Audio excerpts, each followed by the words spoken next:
नमस्कार प्रेक्षकांनो, लक्ष्मीच्या पावलांनी या मालिकेच्या आजच्या भागामध्ये आपल्याला पाहायला भेटते की आभा डिवोर्स पेपर घेऊन कलाच्या घरी आलेले असतात. अद्वैत आणि कला या दोघांनाही डिवोर्स पेपरवरती साईन करण्यासाठी आबांनी सांगितलेलं असतं. परंतु ते दोघांनाही खूप वाईट वाटतं, एकमेकांकडे पाहतात आणि नाही असं म्हणतात. संगीता आणि दिनकररावसुद्धा नाही असं म्हणत असतात. अद्वैत म्हणतो नाही म्हणजे कलासुद्धा तेच म्हणते की सगळं असं तोडून टाकायचं म्हणजे. अद्वैतसुद्धा तेच म्हणतो, नाही जर कलाला थांबायचं असेल तर मीही थांबतो, म्हणजे खरेला वाट पाहायची असेल डिवोर्स पेपर साईन करण्यासाठी तिला थांबायचे आहे असं पाहून मी देखील थांबायला तयार आहे असं तो म्हणतो.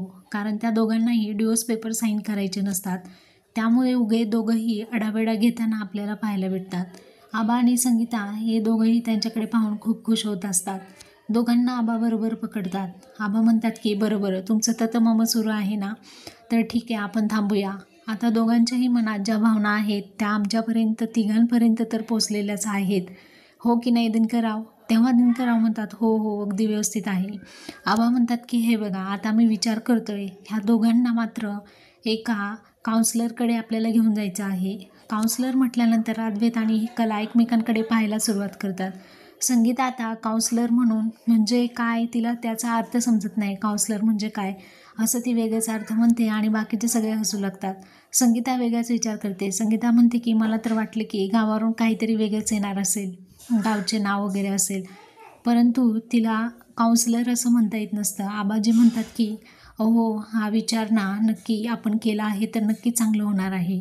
आबा जे काही विचारतात ते ऐकून कला म्हणते हो हो ठीक आहे आबा, मी जे काही आहे ना ते मला तुमचे विचार पटत आहेत, मी सुद्धा तेच करणार आहे असं म्हणत ते दोघंही काउन्सिलरकडे आबा घेऊन जात असतात. काहीच प्रॉब्लेम नाही असं म्हणून निघालेले असतात.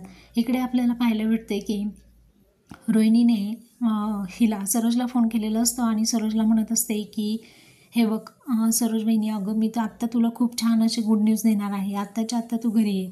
सरोज म्हणते अगं काय रोहिणी, मी काम करत आहे, ऑफिसमध्ये आहे, तू फोनवरती सुद्धा बोलू शकतेस ना. सरोज म्हणते की फोनवरती पण बोलू शकते, सांग मला काय महत्त्वाची न्यूज आहे. रोहिणी म्हणते अगं अशी न्यूज आहे की तू तडक फडक लगेच घरी येशील आणि तुला खूप आनंद होईल असं त्या दोघींचं सुरू असतं. इकडे आपल्याला पाहायला भेटते की राहुल आणि गौरव परांजपे हे नवीन डील करण्यासाठी तिथे आलेले असतात. जो काही डीलर आहे, डीलर म्हणजे जो काही सप्लाय करणारा असतो, डीलरकडे आल्यानंतर राहुल आणि गौरव हे त्या नवीन डीलरसोबत डील करत असतात. ते म्हणतात की आमचा माल तुम्ही आतमध्ये पाठवणार आहात, त्यामुळे तुम्ही कशाला टेन्शन घेताय, तुमचा जो काही माल आहे मार्केटमध्ये जाणारा तो आम्हीच अप्रूव्ह करणार आहे. पुढच्या डीलमध्ये तुम्हाला जो काही फायदा होणार आहे त्याच्या कितीतरी पटीने जास्त फायदा तुम्हाला या डीलमध्ये होणार आहे. गौरव म्हणतो ठीक आहे, मी फक्त तुमचंच काम करत आहे, हां अडून ठेवायचं की पुढे जायचं हे आता तुम्ही बघा. त्यानंतर जो डीलर असतो तो राहुल आणि गौरव यांच्याकडे पाहतो आणि ते विचार करून म्हणतो की हिऱ्यांचं काय.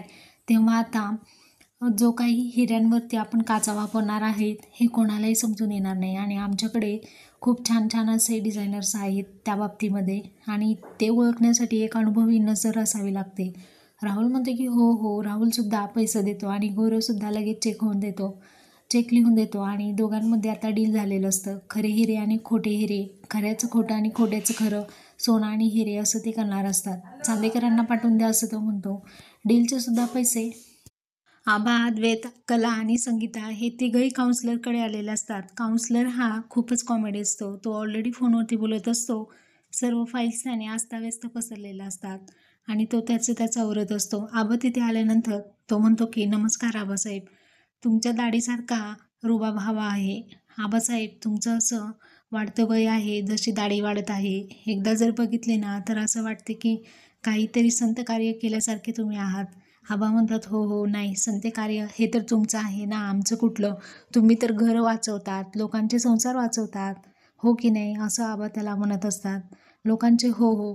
तो काउन्सिलर म्हणतो हो हो आम्ही लोकांचे घर वाचवतो, आमचं नाही पण लोकांचे वाचवतो. आणि तुम्हाला तर माहितीच आहे की लोकांसांगे ब्रह्मज्ञान आणि स्वतः मात्र कोरडे पाषाण. लोकांचे संसार वाचवता वाचवता आता आमचा संसारच मोडकळीस आलेला असतो. त्याबद्दल तो फोनवरती सुद्धा बोलत असतो. आता आबां सांगण्याचा प्रयत्न करत असतो, आबासाहेब हे सगळं राहू द्या, तुमचा फोन आल्यापासून मी असा तयारीचंच राहिलेलो आहे, आपलं सगळं ठरल्याप्रमाणे होईल. तुमचे क्लायंट कुठे आहेत? आबा म्हणतात हो हो ते आलेच, बाहेर बसलेत, मी त्यांना बोलवतो असं म्हणतात. इतक्यात संगीतालाही बाहेर बसून खूप छान असं वाटत नसतं. ती देखील आतमध्ये येण्यासाठी प्रयत्न करत असते. संगीता, कला आणि अद्वैत या दोघांना म्हणते की इथे एसी आहे वाटतं, चला आपण आतमध्ये बसूया गारगार. असं म्हणत ती दोघांनाही उठायला सांगते. संगीता म्हणते की उठा उठा. कलालाही म्हणते उठा आता, आजोबा बोलवतील आपल्याला. त्यानंतर ती दोघांनाही केबिनमध्ये घेऊन आलेली असते. संगीता काही ऐकायला तयार नसते. कला अद्वैतच्या हाताला धरून ऑफिसच्या समोर येते आणि बाहेरून आवाज देते, आबाजी आत येऊ का?